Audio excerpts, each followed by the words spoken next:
नरेंद्र मोदी उत्तराखंड दौरे पर है, जहां पर हल्द्वानी वो पहुंचे हैं। आज हल्द्वानी को बड़ी सौगात देने वाले हैं और वो मंच पर पहुंच चुके हैं। और आप देखिए वहां पर भीड़ है। मुख्यमंत्री पुष्कर सिंह धामी संबोधित कर रहे हैं। 1.25 करोड़ देवतुल्य जनता की ओर से आप सभी का कुमाऊं के प्रवेश द्वार हल्द्वानी आने पर हार्दिक स्वागत एवं अभिनंदन करता हूं। सर्वप्रथम मैं मां पूर्णागिरी तथा गोलू देवता सहित सभी स्थानीय देवी देवताओं को नमन करता हूं और प्रार्थना करता हूं कि वो प्रदेश और हमारे देश में सभी देवी देवताओं से मैं प्रार्थना करता हूं कि हम सब पर वो अपने प्रदेश पर कृपा बना के रखें, अपना आशीर्वाद बना के रखें। हमारे देश में समय समय पर अनेक महापुरुषों ने मां भारती के मुकुट की शोभा बढ़ाने और समाज को सही दिशा दिखाने का कार्य किया है। उनमें से कई ऐसी विभूतियां हैं जिनके बारे में हमने केवल सुना है, उन्हें प्रत्यक्ष रूप से देखा नहीं है। लेकिन जब जब हम आज आदरणीय प्रधानमंत्री जी की ओर देखते हैं तो हमें उन महान विभूतियों का अंश हमारे आदरणीय प्रधानमंत्री जी में दिखाई देता है। आदरणीय प्रधानमंत्री जी स्वामी विवेकानंद जी की तरह भारतीय संस्कृति की पताका को पूरे विश्व में फहराने का काम कर रहे हैं। सरदार वल्लभ भाई पटेल जी की तरह राष्ट्र को सुदृढ़ एवं संगठित करने का काम कर रहे हैं। बाबा साहब भीमराव अंबेडकर की तरह दलितों एवं वंचितों और शोषितों की चिंता कर रहे हैं और पंडित दीनदयाल उपाध्याय जी के आदर्शों पर चलते हुए अंत्योदय के स्वप्न को साकार करने का भी काम कर रहे हैं। यह हमारा सौभाग्य है कि हम आदरणीय प्रधानमंत्री जी के नेतृत्व में उस महान यात्रा के सहयात्री हैं, जिस यात्रा का गंतव्य भारत को परम वैभवशाली राष्ट्र बनाना है। जैसा कि श्रीमद् भागवत में भगवान श्री कृष्ण ने कहा है, यदि यदा चरिता श्रेष्ठ तत्त देवोत्तरो जन स यत्त प्रमाणम कुरुते लोकः इस्तदनु वर्तते। अर्थात श्रेष्ठ पुरुष जैसा आचरण करते हैं, सामान्य पुरुष भी वैसा ही आचरण करते हैं तथा श्रेष्ठ पुरुष जिस कर्म को करते हैं उसी को आदर्श मानकर अन्य लोग भी उनका अनुसरण करते हैं। इसी नीति स्रोत की भांति आदरणीय प्रधानमंत्री जी जिस कठिन परिश्रम द्वारा भारत को पुनः विश्व गुरु बनाने के लिए लगातार प्रयत्न कर रहे हैं, लगातार परिश्रम कर रहे हैं, मेरे जैसे सामान्य व्यक्ति को और अधिक परिश्रम करने के लिए प्रेरित करता है, बल्कि 125 करोड़ भारतीयों में एक आशा और विश्वास का बीज रोपित करता है। आज केवल भारत ही नहीं बल्कि विश्व के अन्य देश भी प्रधानमंत्री जी की सोच, उनकी रणनीति और उनके विचारों का अनुसरण करते हैं। कोरोना महामारी से निपटने के लिए भारत द्वारा आदरणीय प्रधानमंत्री जी के नेतृत्व में किए जा रहे कार्यों की न केवल WHO ने जैसे संगठनों ने सराहना की, बल्कि अन्य देश भी भारत द्वारा दिखाए गए अदम्य साहस और विश्वास एवं जीवटता की भूरी भूरी प्रशंसा करते हैं। आज पूरी दुनिया देख रही है कैसे अंत्योदय का अनुसरण करते हुए एक सरकार न केवल जन आकांक्षाओं की पूर्ति कर रही है बल्कि विकास के पथ पर गतिमान रह सकती है। कोरोना काल में जहां आदरणीय प्रधानमंत्री जी द्वारा गरीब कल्याण अन्न योजना से करोड़ों लोगों को 2 वक्त का भोजन सुनिश्चित किया गया, वहीं आयुष्मान भारत योजना ने देश के नागरिकों को यह भरोसा दिलाया कि बीमार होने पर भी उनको इलाज अवश्य मिलेगा। कोई ऐसा क्षेत्र नहीं है जहां आदरणीय प्रधानमंत्री जी के नेतृत्व में केंद्र सरकार द्वारा किए गए कार्यों से सामान्य जनमानस को लाभ प्राप्त न हुआ हो। सर्वस्पर्शी विकास को लेकर आपकी सोच कितनी व्यापक है। ये नमामि गंगे, स्वच्छता अभियान, नई शिक्षा नीति, इंद्रधनुष योजना, one nation one ration card जैसी अनेकों जन कल्याणकारी योजनाओं से प्रदर्शित होता है। आदरणीय प्रधानमंत्री जी के नेतृत्व में आज भारत अपने परम वैभव को प्राप्त करने की ओर आगे बढ़ रहा है। वहीं दूसरी ओर भारत के सांस्कृतिक उत्थान की यात्रा भी आज गतिमान है। दुनिया भर में भारतीय दर्शन, भारतीय परंपरा और भारतीय सनातन संस्कृति के प्रतीकों को उचित स्थान दिलाने के लिए आदरणीय प्रधानमंत्री जी द्वारा किए गए कार्यों को शताब्दियों बाद भी याद रखा जाएगा। यह आदरणीय प्रधानमंत्री जी का प्रतापी नेतृत्व का ही कमाल है कि आज जहां कश्मीर के अंदर धारा 370 का जो दाग भारतीय संविधान से मिटा है, वहीं भारत के राष्ट्र मर्यादा पुरुष भगवान श्री राम के भव्य मंदिर के निर्माण का मार्ग भी प्रशस्त हुआ है। इसके साथ साथ आज हम देखते हैं कि भव्य काशी और दिव्य काशी का जो स्वप्न पंडित मदन मोहन मालवीय जी ने देखा था, उस स्वप्न को साकार करने का काम भी आदरणीय प्रधानमंत्री जी के नेतृत्व में साकार हो रहा है। वह मेरे लिए भी अत्यंत ही हर्ष का क्षण था जब मैं अभी हाल ही में काशी की यात्रा के दौरान घाट से गंगा जल लेकर सीधे बाबा विश्वनाथ पर जलाभिषेक कर पाया। यह सोचना भी कुछ समय पहले तक असंभव था। मैं 2002 में काशी गया था, तब मैंने देखा था कि भगवान विश्वनाथ के मंदिर के अंदर जाने का रास्ता हो या गंगा के घाट की तरफ को जाने का कोई रास्ता था ही नहीं। आज वो बिल्कुल हाईवे की तरह बन गया है। दिव्य काशी और भव्य काशी एक अलौकिक काशी का रूप ले चुका है। भाइयों बहनों, आदरणीय प्रधानमंत्री जी के नेतृत्व में अयोध्या एवं काशी के कायाकल्प के साथ साथ केदारपुरी के पुनर्निर्माण की यात्रा भी अत्यंत ही रोचक है, जिस यात्रा का मैं स्वयं साक्षी हूं। आप सबने भव्य केदारपुरी का नया रूप दीपावली के पर्व पर जब माननीय प्रधानमंत्री जी ने 5 नवंबर को इसका लोकार्पण और शिलान्यास किया था, आपने अवश्य देखा होगा। क्या कुछ वर्षों पहले तक इसके बारे में विचार भी हम कर पाते थे? आने वाले दिनों में भगवान बद्रीनाथ धाम, गंगोत्री, यमुनोत्री सहित भारतीय सांस्कृतिक परंपरा के अन्य प्रतीकों का भी रूपांतरण आदरणीय प्रधानमंत्री के नेतृत्व में किया जाने वाला है। भाइयों बहनों, जिस गति से आदरणीय प्रधानमंत्री जी के नेतृत्व में आज राष्ट्र का चहुमुखी विकास हो रहा है, वो भूतो न भविष्यति। आदरणीय प्रधानमंत्री जी की विकास केंद्रीय नीतियों पर चलकर ही आज उत्तराखंड उन्नति की राह पर अग्रसर हो रहा है। हमें पूरा विश्वास है कि हम भारत का सर्वश्रेष्ठ राज्य बनेंगे। भाइयों बहनों, आदरणीय प्रधानमंत्री जी के नेतृत्व में उत्तराखंड के प्रति कितने सजग और समर्पित हैं, यह बात किसी से छिपी हुई नहीं है। तथा उनके नेतृत्व में चल रही हमारी ये डबल इंजन की सरकार प्रतिदिन विकास के नए सोपान स्थापित करने का प्रयास कर रही है। उत्तराखंड के सतत विकास के प्रति यह आदरणीय प्रधानमंत्री जी के समर्पण का ही नतीजा है कि आज 17,500 की करोड़ की योजनाओं का यहां पर लोकार्पण और शिलान्यास हो रहा है, जिनमें से 5,747 करोड़ रुपए की लखवाड़ बहुउद्देशीय परियोजना भी शामिल है, जिस योजना के पूरा हो जाने से 300 मेगावाट बिजली का उत्पादन होगा और साथ ही साथ 6 राज्यों को पीने का जल मिलेगा और साथ में हमारे यहां पर रोजगार का सृजन भी होगा हजारों की संख्या में। इसके साथ ही साथ हमारा राज्य ऊर्जा के क्षेत्र में एक पावर हाउस भी बनेगा। मुझे पूरा विश्वास है कि आज जिन योजनाओं का लोकार्पण और शिलान्यास आपके द्वारा हुआ है, वो संपूर्ण उत्तराखंड के विकास में एक मील का पत्थर साबित होगा। मुझे पूरा विश्वास है प्रधानमंत्री जी के हाथों 8,700 करोड़ रुपए की जिन सड़क परियोजनाओं का आज उद्घाटन एवं शिलान्यास हो रहा है, यह परियोजनाएं उत्तराखंड में विकास की एक नई कहानी लिखेंगे। भाइयों बहनों, आज चाहे नदुल का मुद्दा हो या बंगाली समाज को पूर्वी पाकिस्तान शब्द जो सर्टिफिकेट में लिखना पड़ता था, या गन्ने का समर्थन मूल्य हो, या उत्तर प्रदेश के साथ 21 वर्षों से लंबित परिसंपत्तियों का बंटवारे का जो मामला हो, हमारी सरकार ने इन सभी समस्याओं को आपके सहयोग से पूरा किया है, उनका समाधान निकाला है। इसके अतिरिक्त आज आदरणीय प्रधानमंत्री जी के कारण ही आज वो स्वप्न भी साकार हो गया जिसकी अब तक केवल कल्पना की जा सकती थी। केंद्र सरकार की ओर से कुमाऊं संभाग में 500 करोड़ रुपए का एम्स का सैटेलाइट सेंटर भी यहां पर आज उसका भी शिलान्यास होने वाला है। इसके प्रारंभ होने से हम भारत के पहले राज्य बन जाएंगे जहां पर एक एम्स भी हमारा ऋषिकेश में काम कर रहा है और दूसरा सैटेलाइट सेंटर भी हमारे इस कुमाऊं संभाग में खुलेगा। मैं आदरणीय प्रधानमंत्री जी का आप सभी की तरफ से हार्दिक अभिनंदन करना चाहता हूं, धन्यवाद करना चाहता हूं कि इतनी बड़ी सौगात हमारे इस राज्य के लिए उन्होंने दी है।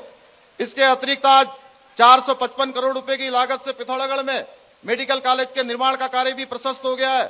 भाइयों बहनों, चारधाम कॉरिडोर की तर्ज पर कुमाऊं क्षेत्र के लिए मानस खंड कॉरिडोर बनाने के लिए भी हम प्रयास कर रहे हैं। इससे जहां एक और क्षेत्र में पर्यटन को बढ़ावा मिलेगा, दूसरी ओर पूरे कुमाऊं के आधारभूत ढांचे को मजबूती मिलेगी। ये भाइयों बहनों, एक बात और मैं आपसे कहना चाहता हूं कि ये विचार करने का विषय है कि आज से पहले क्यों कोई उत्तराखंड में खेल विश्वविद्यालय या गुरुदेव रविंद्रनाथ टैगोर जी के आदर्शों पर स्थापित केंद्रीय विश्व भारती विश्वविद्यालय की स्थापना जैसे कार्यों को बारे में भी विचार नहीं किया गया। आज हमारी सरकार ने दोनों ही काम कर दिए हैं। ये दो विशिष्ट कार्य इसलिए भी सोच सके हैं क्योंकि हमें आदरणीय प्रधानमंत्री जी का पूरा मार्गदर्शन एवं सहयोग मिलता रहता है। भाइयों बहनों, उत्तराखंड के प्रति आदरणीय प्रधानमंत्री जी की आतिथ्यता का परिणाम है कि आज राज्य में 1 लाख करोड़ रुपए से भी अधिक की परियोजनाओं पर कार्य गतिमान है। इनमें से बहुत सी परियोजनाएं पूर्ण भी हो चुकी हैं। चाहे सड़क मार्ग द्वारा उत्तराखंड के कोने कोने को जोड़ना हो, पहाड़ पर रेल पहुंचाने जैसा कठिन कार्य हो, या देवभूमि के शहरों को हवाई सेवा से जोड़ना हो, आदरणीय प्रधानमंत्री जी के नेतृत्व में हमने कनेक्टिविटी को विकास का मूल मानकर कार्य किया है। प्रधानमंत्री जी के दूरदर्शी नेतृत्व के कारण ही आज ऋषिकेश कर्णप्रयाग रेल लाइन पूरी हो रही है। टनकपुर से बागेश्वर रेल लाइन के लिए हमको 29 करोड़ रुपए की धनराशि जारी हो गई है ब्रॉडगेज सर्वे के लिए। मैं माननीय प्रधानमंत्री जी का धन्यवाद करना चाहता हूं। भाइयों बहनों, विगत 44 वर्षों से लंबित जमरानी बांध एवं पेयजल योजना आदरणीय प्रधानमंत्री जी के प्रयासों से शीघ्र ही प्रारंभ होने जा रही है।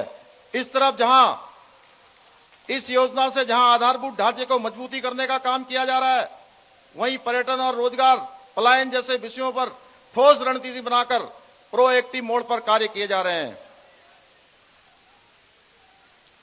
भाइयों बहनों, हमारी ये देवभूमि वीर भूमि भी है। इसने अनेक ऐसे वीर पैदा किए हैं जिसने हंसते हंसते मां भारती के लिए अपने प्राणों का बलिदान किया है। उन्हीं में से एक जनरल बिपिन रावत जी भी थे, जिनका हाल ही में एक दुर्घटना में, हवाई दुर्घटना में निधन हो गया। उनका उत्तराखंड के प्रति जो अपार स्नेह था और अद्भुत था, उनका असमय हमारे बीच से चला जाना देश और प्रदेश की अपूर्णीय क्षति है। वह मेरे लिए भी एक निजी क्षति है, क्योंकि उनके दो ही ध्येय थे, सेना को मजबूत करना, उत्तराखंड की उन्नति में लगातार सहयोग करना। इन दो उद्देश्यों को लेकर हमारी केंद्र व राज्य की सरकारें निरंतर कार्य कर रही है। हमारा प्रदेश ऐसे वीर बलिदानियों और रणबांकुरों का सदा ऋणी रहेगा। लेकिन ऐसे पहाड़ के लाल और राष्ट्रभक्त का भी कांग्रेस पार्टी और उसके नेताओं ने सदा अनादर किया है। कुछ वर्षों पूर्व उनके नेताओं द्वारा जनरल रावत को गली का गुंडा तक बताया गया है। यह हमारे सैनिकों को बलात्कारी कहा गया है। आज ये लोग आपके सामने आकर उन्हें सम्मान देने का भी ढोंग कर रहे हैं। भाइयों बहनों, मैं स्वयं एक सैनिक पुत्र हूं और अच्छे से समझता हूं कि फौज की सेवा मात्र एक सेवा नहीं, बल्कि राष्ट्र के प्रति की जाने वाली एक साधना है।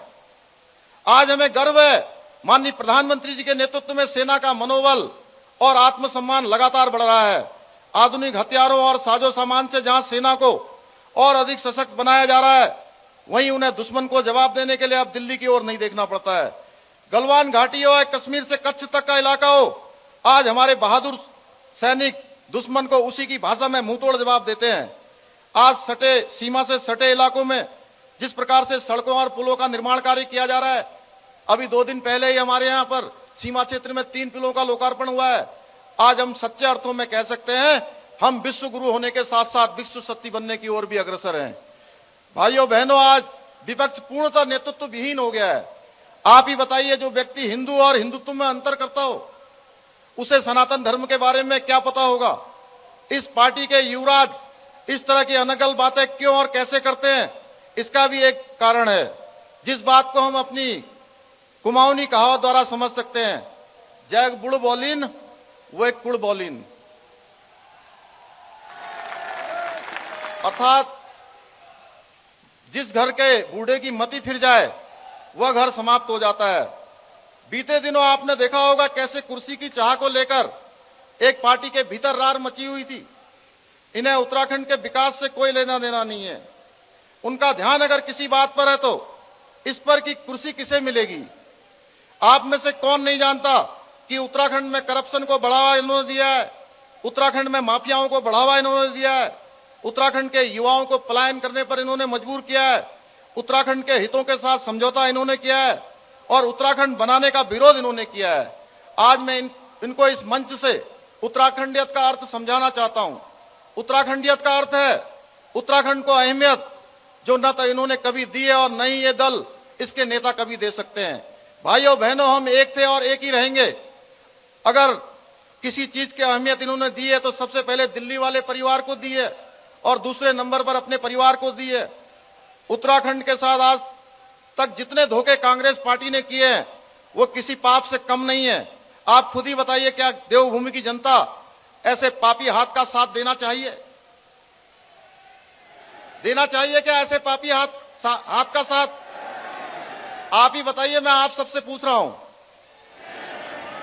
कांग्रेस और करप्शन एक दूसरे के पर्यायवाची हैं और इनके नेता सत्ता न मिल पाने की वजह से कुंठित है। इसी कुंठा में ये वो हर काम कर रहे हैं जिनकी वजह से जनता की नजरों में लगातार नीचे गिरते जा रहे हैं। आप लोगों की इतनी विशाल संख्या देखकर एक मैदान यहां भरा हुआ है आदरणीय प्रधानमंत्री जी को सुनने के लिए, इसके बगल में दूसरा मैदान भरा हुआ है। सड़कों पर आप हजारों हजार की संख्या में यहां पहुंचे हैं। मुझे यकीन हो गया है कि उत्तराखंड की जनता ये तय कर चुकी है कि करप्शन के काले हाथ वालों का राज अब इस देवभूमि में कभी दोबारा लौटकर नहीं आएगा। आजकल इन काले हाथ वालों को इन जैसे ही एक और दल का भी साथ मिल गया है और उस दल के नेताओं ने अपनी अक्ल पर भी झाड़ू फेरी हुई है और दिल्ली के बाद अब उत्तराखंड में भी तुष्टीकरण को बढ़ावा देने का काम कर रहे हैं। मैं बता देना चाहता हूं इस दल के नेताओं को कि उत्तराखंड की स्वाभिमानी जनता न तो दिल्ली में हुए दंगों को भूली है और न ही सर्जिकल स्ट्राइक पर उठाए गए, सेना पर उठाए गए इनके सवाल को भूली है। उत्तराखंड का मतदाता मुफ्त का सहारा नहीं चाहता, बल्कि वो चाहता है जिस ओर हमारे प्रदेश को और देश को आगे ले जाने का काम आत्मनिर्भर भारत और आत्मनिर्भर उत्तराखंड चाहता है। मेरे उत्तराखंड का हर एक भाई और बहन ये अच्छे से जानते हैं कि उत्तराखंड को आत्मनिर्भर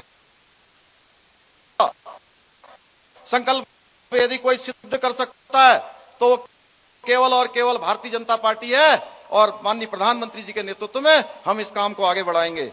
भाइयों बहनों, हमने हर विभाग से अगले 10 सालों का रोड मैप मंगवाया ताकि हम भविष्य की आवश्यकताओं के अनुरूप राज्य के विकास का खाका खींच सकें। उत्तराखंड को लेकर हमारी नीति और नियत दोनों ही स्पष्ट और ईमानदार है। आदरणीय प्रधानमंत्री जी के नेतृत्व में चल रही हमारी डबल इंजन की सरकार एक विजन बनाकर राज्य के विकास के लिए निरंतर कार्य कर रही है। आज हमारा उत्तराखंड विकास चाहता है, हमारा उत्तराखंड संभावनाओं से भरा आकाश चाहता है, हमारा उत्तराखंड अपने सपनों को साकार करना चाहता है। भाइयों बहनों, उत्तराखंड फिर एक बार भाजपा की सरकार चाहता है। आज आप सभी मेरे साथ एक संकल्प लीजिए, जिस विकास पथ पर अपना उत्तराखंड बढ़ चला है हमें इस यात्रा को अब रुकने नहीं देना है। हमने अपने प्रदेश को राज्य की रजत जयंती वर्ष जो माननीय प्रधानमंत्री जी की भी हमसे अपेक्षा है कि 2025 तक भारत का सर्वश्रेष्ठ राज्य बनाना है और मुझे पूरा यकीन है आपका ये हौसला संकल्प को अवश्य करके ही सिद्ध करके दिखाएगा। हम विकल्प पर ही संकल्प के मंत्र के अनुयायी हैं। उत्तराखंड के विकास के लिए यही हमारा अंतिम ध्येय है। हमें उत्तराखंड का प्राचीन हमारा इतिहास ये बताता है कि हम कभी भी लड़े बिना पीछे नहीं हटे हैं, क्योंकि हमारी सोच, हमारी संस्कृति केवल और केवल संघर्ष और सेवा करना जानती है, जिसका अनुसरण हमारी सरकार 24 घंटे कर रही है। अंत में मैं माननीय प्रधानमंत्री जी को उत्तराखंड की जनता की तरफ से भारतीय जनता पार्टी की जीत के प्रति आप सभी के विश्वास को सिरोधाय करते हुए इन्हीं पंक्तियों के साथ अपनी वाणी को विराम देना चाहूंगा कि मैं पथिक हूं, पथ मेरा बस कर्म सिखलाता मुझे। मैं पथिक हूं, पथ मेरा बस कर्म सिखलाता मुझे।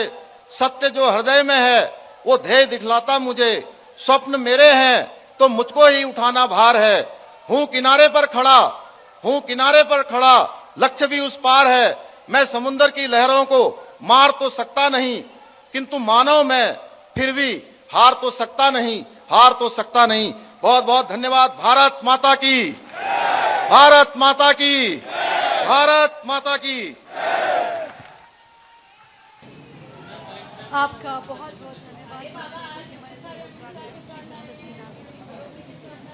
अब समय हो चला है मुख्यमंत्री पुष्कर सिंह धामी को आप सुन रहे थे और इस दौरान उन्होंने कहा कि प्रधानमंत्री मोदी की वजह से उत्तराखंड लगातार आगे बढ़ रहा है और हमने 10 साल के विकास का पूरा खाका तैयार कर रखा है।